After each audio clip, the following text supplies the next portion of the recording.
Sa mga naghanap nga pala ng clutch lining na talagang makapit, eto ibabahagi ko na yung sikreto dito sa CVT set ko.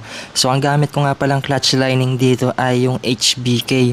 Talagang solid at quality ito mga kalpa. Kasi ako na yung nagpapatunay na talagang maganda to gamitin at talagang subok ko na. So pagkakabit ko rito, nag top speed agad tayo at nakita nyo naman nagwa 129.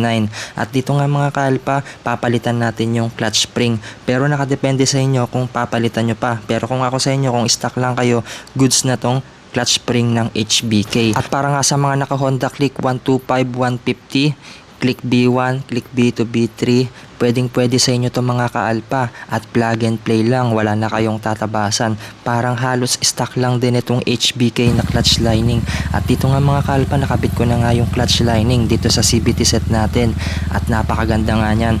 So sinubukan ko kagad yan at talagang tumatop speed siya, talagang makapit yung lining.